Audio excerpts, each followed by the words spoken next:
Dans cette leçon, on va changer une fraction à un nombre décimal. Pour le faire, on va diviser, parce que si on se rappelle, dans l'introduction de qu'est-ce que c'est une fraction, la barre d'une fraction veut dire division.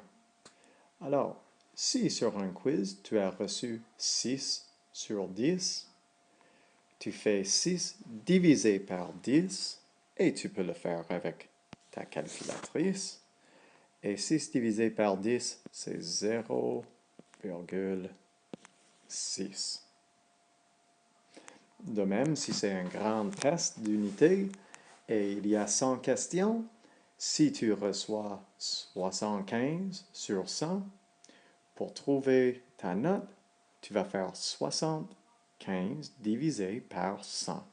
Et ça va donner 0,75 ou 75 centièmes.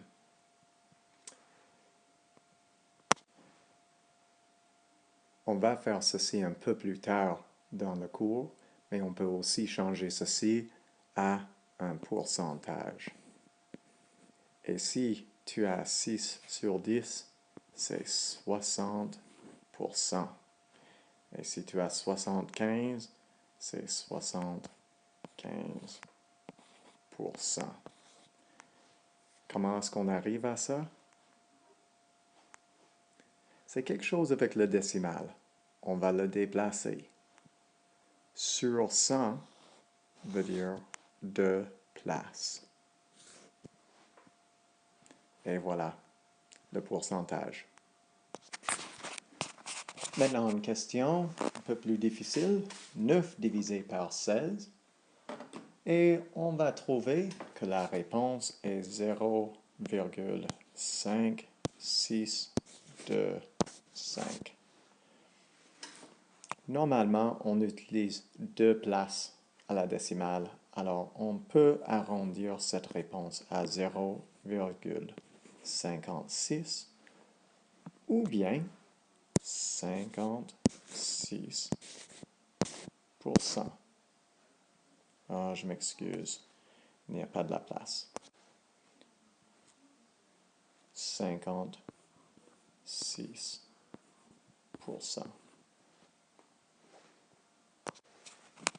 La question suivante, 7 sur 21, on peut réduire cette fraction d'abord pour trouver que c'est l'équivalent de 1 tiers si on divise par 7. 1 tiers veut dire 1 divisé par 3 et ça va nous donner 0,33333 qu'on écrit comme ça. Le point sur le 3 veut dire que c'est un numéro répété. Quand on arrondit cela, on va avoir 0,333 ou bien en pourcentage, c'est 33%.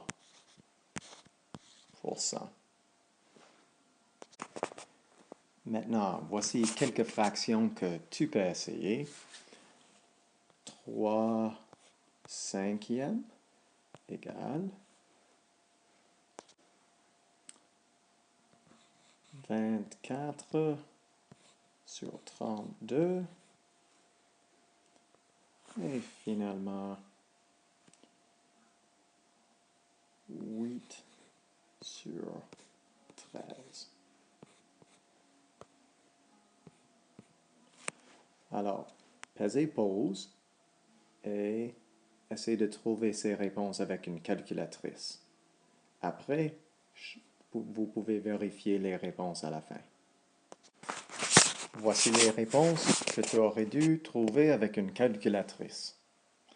Notez pour le dernier, 8 treizièmes, que c'est une réponse très longue, ça va continuer comme ça.